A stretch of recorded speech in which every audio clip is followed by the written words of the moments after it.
ವಿದ್ಯಾರ್ಥಿಗಳೇ, ನಿಮಗೆಲ್ಲರಿಗೂ ಶ್ರೀ ಕಾಮಾಕ್ಷಿ ಟ್ಯುಟೋರಿಯಲ್ಗೆ ಸ್ವಾಗತ.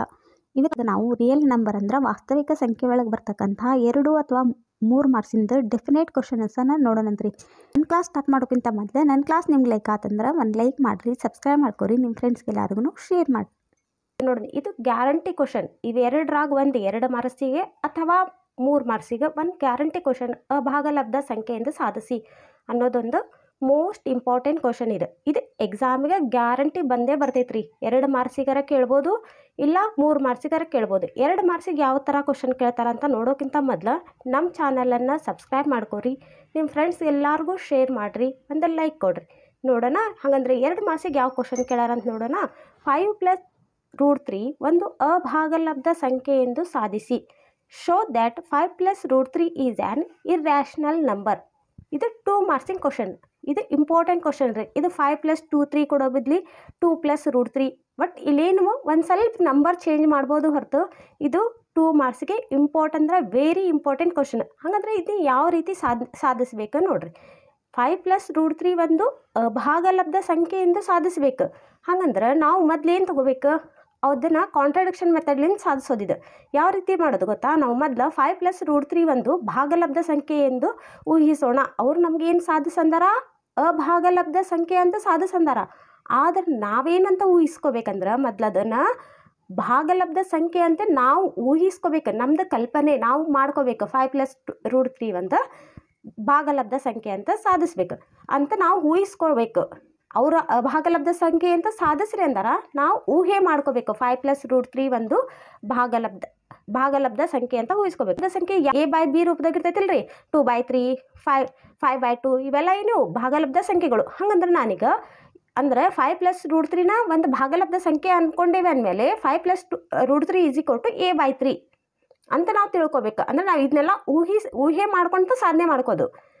ಆಗುವಂತೆ ಎ ಮತ್ತು ಬಿ ಕೆನಾಟ್ ಬಿ = 0ಗಳು ಸಹ ಅವಿಭಾಜ್ಯಗಳಾಗಿವೆ. ಎ ಮತ್ತು ಬಿಗಳು ಏನಾಗ್ಯಾವಂತ ಸಹ ಅವಿಭಾಜ್ಯಗಳು. ಹಾಗಂದ್ರೆ ಸಹ ಅವಿಭಾಜ್ಯಗಳಂದ್ರೇನು? ಸಹ ಅವಿಭಾಜ್ಯಗಳಂದ್ರೆ ಈಗ 2 3 ಅನ್ನೋದೊಂದು ಸಹ ಅವಿಭಾಜ್ಯ ಸಂಖ್ಯೆ. ಇವೆರಡರ ನಡುವೆ ಏನೋ ಸಾಮಾನ್ಯ ಅಪವರ್ತನಗಳು ಇರಬಾರ್ದು. ಒಂದು ಅನ್ನೋದು ಒಂದು ಸಾಮಾನ್ಯ ಅಪವರ್ತನ ಇರಬೇಕು. 2 ಮತ್ತು 3 ನಡುವೆ ಅಪವರ್ತನಗಳು ಯಾವ ಒಂದು ಅನ್ನೋದಿಲ್ಲ. ಅದ 3 ಮತ್ತು 6 ತಗೋರಿ, ಇದ್ರೊಳಗೆ 1 ಬರ್ತೈತಿ. ಇವೆರಡು 3 ಮಗೆ ಅಂದ್ರೆ 3 ಬರ್ತೈತಿ. ಇವುಗಳ ನಡುವೆ ಮತ್ತು ಬೇರೆ ಒಂದನ್ನು ಬಿಟ್ಟು ಬೇರೆ ಸಂಖ್ಯೆಗಳು ಬಂದು ಅಪವರ್ತನಗಳು ಬಂದು. ಆದರೆ 2 ಮತ್ತು 3 ನಡುವೆ ಒಂದೇ ಒಂದು ಅನ್ನೋದು ಒಂದು ಅಪವರ್ತನ ಇರ್ತೈತೆ. ಅಂಥವಕ್ಕೆ ಸಹ ಅವಿಭಾಜ್ಯಗಳು ಅಂತ ಕರೀತಾರೆ. ತಿಳಿತಲ್ಲ? ಈಗ ನೋಡ್ರಿ, 5 + √3 ಒಂದು ಭಾಗಲಬ್ಧ ಸಂಖ್ಯೆ ಅಂತ ಊಹಿಸ್ಕೊಂಡ್ವಿ. ಅಂದ್ರೆ 5 + √3 = a/2 ಆಗುವಂತೆ ಎ ಮತ್ತು ಬಿ ಕೆನಾಟ್ ಬಿ = 0ಗಳು ಸಹ ಅವಿಭಾಜ್ಯಗಳಾಗಿವೆ. ಈಗ ನಾವು a/b ಅಂತ ಬರ್ಕೊಂಡೇವಲ್ಲ. ಈಗ ನೋಡ್ರಿ ಏನು ಮಾಡೋದು ಗೊತ್ತಾ? a/b -5 = √3. ಅಂದರೆ a/b ಇಲ್ಲೇ ಇಟ್ಕೊಂಡು ಈ +5 ಈ ಕಡೆ ಬಂದರೆ ಏನಾಕೈತಿ? -5 = √3. ಇದನ್ನು ನಾವು ಮರುಜೋಡಣೆ ಮಾಡ್ಕೋಬೇಕು. ಮರುಜೋಡಣೆ ಅಂದ್ರೇನೆ ನಾ √3 = a/b -5 ಅಂತ ಬರ್ಕೊತೀನಿ. ನೆಕ್ಸ್ಟ್ ಏನು ಮಾಡಬೇಕು ಗೊತ್ತಾ? √3 ಹಂಗೆ ಇಡ್ರಿ, a ಹಂಗೆ ಇಡ್ರಿ, ಲಸ ತೆಗಿಬೇಕಿಲ್ಲಿ. ಇಲ್ಲಿ ಬಿ ಐತಿ, ಇಲ್ಲಿ ಏನಿಲ್ಲ ಅಂದ್ರೆ 1 ಇರ್ತೈತಿ. 1 ಲಸ ಬಿ ಮತ್ತು 1 ಲಸ ಇಲ್ಲಿ 1 ಬಿ ಬರ್ತೈತಿ. ಬಿ ಬಂದಮೇಲೆ ಇಲ್ಲಿ a ಮೈನಸ್ ಇಲ್ಲಿ 1 ಬಿಲೇ ಬಿ ಹೌದಿಲ್ರಿ, ಅದಕ್ಕೆ 5b. a - 5b / b. A ಮತ್ತು ಬಿಗಳು ಪೂರ್ಣಾಂಕಗಳಾಗಿರುವುದರಿಂದ a/b -5 ಇವು ಭಾಗಲಬ್ಧವಾಗಿದೆ. ಮೊದಲು ನಾವೀಗ ಭಾಗಲಬ್ಧ ಆಗೈತಿ ಅಂತ ಹೇಳಿದ್ವಿ. ಆದ್ರೆ √3 ಅನ್ನೋದು ಒಂದು ಹಾಗೆ ನಾವೇನು ಮಾಡ್ಕೊಂಡೇವಿ? √3 ಒಂದು ಭಾಗಲಬ್ಧ ಸಂಖ್ಯೆ ಆಗೈತೆ ಅಂತ ತೊಗೊಂಡೇವಿ, ಭಾಗಲಬ್ಧವಾಗಿದೆ. ಆದ್ರೆ √3 ಅನ್ನೋದು ಒಂದು ಏನಿದು? ಅಭಾಗಲಬ್ಧ ಸಂಖ್ಯೆ. ಇದು ನಮಗೆಲ್ಲರಿಗೂ ಗೊತ್ತಿದ್ದ. ಹಾಗಂದ್ರೆ ಇದು ಆದರೆ √3 ಒಂದು ಭಾಗಲಬ್ಧ ಸಂಖ್ಯೆ ಎಂಬ ಸತ್ಯ ಸಂಗತಿಗೆ ಇದೇನಾಗೈತಿ? ವಿರುದ್ಧವಾಗೈತಿ. ಅದಕ್ಕೆ 5 + √3 ಒಂದು ಭಾಗಲಬ್ಧ ಸಂಖ್ಯೆ ಎಂಬ ನಮ್ಮ ಊಹೆ ಏನಾತೀಗ ತಪ್ಪಾತು. ಅದಕ್ಕೆ 5 + √3 ಒಂದೇನಿದೆ? ಅಭಾಗಲಬ್ಧ ಸಂಖ್ಯೆ. ಈ ರೀತಿ ನಾವು ಭಾಗಲಬ್ಧ ಸಂಖ್ಯೆ ಅಂತ ತಗೊಂಡು ಅದು ಭಾಗಲಬ್ಧ ಸಂಖ್ಯೆ ಅಲ್ಲ, ಅಭಾಗಲಬ್ಧ ಸಂಖ್ಯೆ ಅಂತ ಸಾಧಿಸ್ಬೇಕು. ಇಷ್ಟು ಮಾಡಿದರೆ ನಮ್ಗೆ 2 ಮಾರ್ಕ್ಸ್ ಕೊಡ್ತಾರೆ. ಇದು ನೋಡ್ರಿ, ಇಂಗ್ಲೀಷ್ ಮೀಡಿಯಮ್ದವ್ರು. Let us assume that. First ಏನು ಅಸ್ಯೂಮ್ ಮಾಡ್ಕೋಬೇಕು. 5 + √3 is a rational. That is if we find coprime A and B cannot be equal to 0 such that 5 plus root 3 is equal to A by B. A by B rational number means A by B form ಇರ್ತೈತಿ. B cannot be is equal to 0. A and B are the integers ಇರ್ತಾವು. ಆದ್ರೆ ಇಲ್ಲಿ A and B are the co-prime number. Co-prime numbers means ನೋಡ್ರಿ 2 3 are co-prime numbers. They have the common factor 1 only. A by B. Next ಇದನ್ನ rearranging ನೋಡ್ರಿ 5 plus root 3 is equal to A by B ಅದ. A by B minus 5 is equal to root 3. Rearranging the equation rearrange ಮಾಡಬೇಕು. equation rearrange ಮಾಡಿದ್ರೆ root 3 is equal to A by B minus 5. ಇದು LCM ತೆಗೆದ್ರೆ ಇಲ್ಲಿ A minus 5B. root 3 is equal to A minus 5B divided by B. Since A and B are the integers, we get A by B minus 5 is a rational, and so root 3 is a rational. But this contradicts the fact root 3 is a rational number. But root 3 is not a rational number, is an irrational number. This contradicts has arisen because of our incorrect assumption. Now we got assumption that 5 plus root 3 is a rational. So we concluded 5 plus root 3 is a irrational number. ನೋಡ್ರಿ ಈಗ ಇದಕ್ಕೆ ಒಂದು ನಿಮ್ಗೆ homework ಕೊಡ್ತೀನಿ, ಇದನ್ನು ಮಾಡಿರಿ. ಇವೆರಡೂ important. 5 plus root 3 ಒಂದು ಭಾಗಲಬ್ಧ ಸಂಖ್ಯೆ ಅಂತ ಸಾಧಿಸ್ರಿ ಅಂತೂ ಕೊಡ್ಬೋದು. ಇಲ್ಲಾಂದ್ರೆ 2 plus root 3 ಒಂದು ಭಾಗಲಬ್ಧ ಸಂಖ್ಯೆ ಅಂತ ಸಾಧಿಸಿ ಅಂತೂ ಕೊಡ್ಬೋದು. Show that 2 plus root 3 is an irrational number. ಇದು ಇಂಪಾರ್ಟೆಂಟ್. ಇದು ಒಂದು ಮೇನ್ ನಿಮ್ಗೆ ಇದೊಂದು ಬೇಸಿಕ್ ಆಗಿ ಇದನ್ನೆಲ್ಲರೂ ಬರ್ಕೋರಿ. ನಿಮ್ಮ ಫ್ರೆಂಡ್ಸಿಗೂ ಈ ವಿಡಿಯೋ ಶೇರ್ ಮಾಡಿರಿ, ಎಷ್ಟು ಹೆಲ್ಪ್ ಆಕೈತೆ ನೋಡಿರಿ. 5 plus root 3 ಅನ್ನೋದಂತ ಅಭಾಗಲಬ್ಧ ಸಂಖ್ಯೆ ಅಂತ ಸಾಧಿಸಿದ್ವಿ. ಇದಕ್ಕೆ ನಾವು ನಂಬರ್ಸನ್ನು ಸ್ವಲ್ಪ ಚೇಂಜಸ್ ಮಾಡಿ ಕೊಡ್ಬೋದು. ಅವ್ರದ್ದು ಇದನ್ನ ಹೆಂಗೈತಲ್ಲ ಹಂಗೆ ಮಾಡೋದು. ಇಲ್ಲಿ 5 plus root 3 ಬಂದಲ್ಲಿ 2 plus root 3 ಹಚ್ಚೋದಷ್ಟು. ನೆಕ್ಸ್ಟ್ ಇದ್ರೊಳಗೆ ಯಾವ ರೀತಿ ಕ್ವಶನ್ ಕೇಳ್ತಾರೆ ನೋಡಿರಿ. root 3 ಒಂದು ಅಭಾಗಲಬ್ಧ ಸಂಖ್ಯೆ ಎಂದು ಸಾಧಿಸಿ. ಈಗ 5 plus root 3 is equal 5 plus root 3 ಅಭಾಗಲಬ್ಧ ಸಂಖ್ಯೆ ಅಂತ ಸಾಧಿಸೋದು 2 ಮಾರ್ಕ್ಸಿನ ಕ್ವಶನ್. ಬರೀ root 3 is equal to root 3 ಒಂದು ಅಭಾಗಲಬ್ಧ ಸಂಖ್ಯೆ ಎಂದು ಸಾಧಿಸಿ ಅಂತ ಕೊಟ್ಟರೆ ಅದು 3 ಮಾರ್ಕ್ಸಿನ ಕ್ವಶನ್. ಇದು ನೋಡಿರಿ, ಇದ್ರೊಳಗೆ ಯಾವ ರೀತಿ ಕೇಳ್ತಾರೆ ನೋಡಿರಿ. ಇದನ್ನ ಯಾವ ರೀತಿ ಮಾಡಬೇಕು, ಇದನ್ನು ಸೇಮ್ ಕಾಂಟ್ರಡಿಕ್ಷನ್ ಮೆಥಡ್ಲಿಂದ ಅದನ್ನು ನಾವು ಕಲ್ಪನೆ ಮಾಡ್ಕೋಬೇಕು. ಮೊದಲು ಅದು ಭಾಗಲಬ್ಧ ಸಂಖ್ಯೆ ಅಂತ ತೊಗೋಬೇಕು, ಆಮೇಲೆ ಲಾಸ್ಟಿಗೆ ಅದು ಭಾಗಲಬ್ಧ ಸಂಖ್ಯೆ ಅಲ್ಲ ಅಭಾಗಲಬ್ಧ ಸಂಖ್ಯೆ ಅಂತ ಸಾಧಿಸಬೇಕು. ನೋಡಿರಿ ಯಾವ ರೀತಿ ಮಾಡಿ. ಮೊದಲು root 3 ಒಂದು ಅಭಾಗಲಬ್ಧ ಸಂಖ್ಯೆ ಎಂದು ಸಾಧಿಸಿ. root 3 ಒಂದು ಭಾಗಲಬ್ಧ ಸಂಖ್ಯೆ ಅಂತ ನಾವು ಊಹಿಸ್ಕೋಬೇಕು. ಅಂದ್ರೆ root 3 ಭಾಗಲಬ್ಧ ಸಂಖ್ಯೆ ಅಂದ್ರೆ root 3 is equal to A by B. A by B ರೂಪದೋಗಿರ್ತೈತಿಲ್ಲ ರೀ. A ಮತ್ತು Bಗಳು ಎರಡು ಏನಿವು ಪೂರ್ಣಾಂಕಗಳು. ಯಾವಾಗೂ B cannot be equal to 0. B is equal to 0 ಆದರೆ ಇದರ ಭಾಗಲಬ್ಧ ಸಂಖ್ಯೆ ಆಗಂಗಿಲ್ಲ. ಅದಕ್ಕೆ B cannot be is equal to 0. A ಮತ್ತು Bಗಳು ಒಂದನ್ನು ಹೊರತುಪಡಿಸಿ ಬೇರೆ ಸಾಮಾನ್ಯ ಅಪವರ್ತನಗಳನ್ನು ಹೊಂದಿದ್ದರೆ ಸಾಮಾನ್ಯ ಅಪವರ್ತನದಿಂದ ಭಾಗಿಸಬಹುದು. ಹೌದಿಲ್ರಿ? ಒಂದನ್ನು ಬಿಟ್ಟು ಹೊರತುಪಡಿಸಿ ಬೇರೆ ಯಾವುದೇ ಸಂಖ್ಯೆ ತೊಗೊಂಡ್ರು ಅದರಿಂದ ಅದು ಭಾಗಿಸ್ಬೋದಿಲ್ರಿ. ಆದ್ದರಿಂದ A ಮತ್ತು Bಗಳು ಸಹ ಅವಿಭಾಜ್ಯಗಳು. ಅವಿಭಾಜ್ಯಗಳು ಅಂದ್ರೆ ಈಗಾರ ಹೇಳಿನ್ರಿ, B into root 3 is equal to A.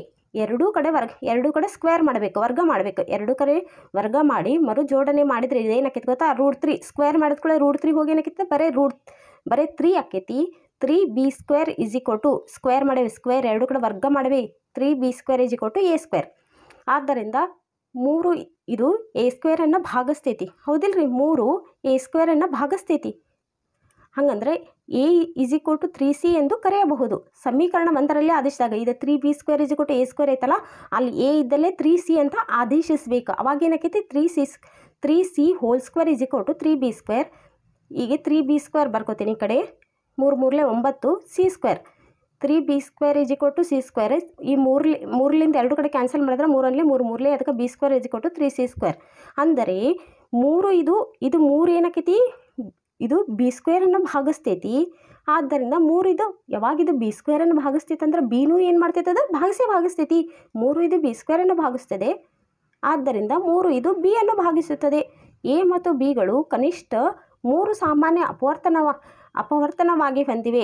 ಆದ್ದರಿಂದ A ಮತ್ತು Bಗಳು ಸಹ ಅವಿಭಾಜ್ಯ ಸಂಖ್ಯೆಗಳು ಎಂಬ ಸತ್ಯ ಸಂಗತಿಗೆ ವಿರುದ್ಧವಾಗಿ. ನೋಡ್ರಿ ಇಲ್ಲಿ ಎಷ್ಟು ಸಾಮಾನ್ಯ ಅಪವರ್ತನ ಬಂದು 3. ನಾ ಏನು ಹೇಳಿದ್ದೆ? ಅವಿಭಾಜ್ಯ ಸಂಖ್ಯೆ ಸಹ ಅವಿಭಾಜ್ಯ ಸಂಖ್ಯೆಗಳು ಅಂದ್ರೆ ಅವಕ್ಕೆ ಎಷ್ಟಿರ್ತಾವು? ಒಂದೇ ಒಂದು ಸಾಮಾನ್ಯ ಅಪವರ್ತನ ಇರ್ತೈತೆ ಅಂತ ಹೇಳಿದ್ದೆ. ಆದ್ರೆ ಇಲ್ಲಿ ಏನದಾವು?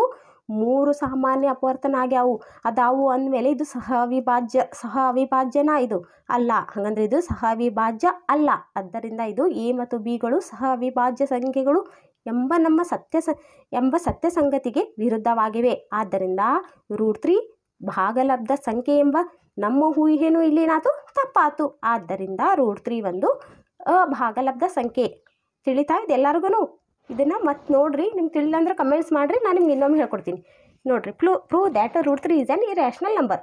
Let us assume that let um assume to the ನೋಡಿರಿ ಕಾಂಟ್ರರಿ ತೊಗೋಬೇಕು. Contrary that √3 is a rational number. ನಾವು ಈಗ √3 ಅನ್ನೋದು ರ್ಯಾಷನಲ್ ನಂಬರ್ ಅಂತ ಅಸ್ಯೂಮ್ ಮಾಡ್ಕೊಂಡೇವಿ. We can find integers a and b cannot be equal to 0 such that √3 is equal to a divided by b.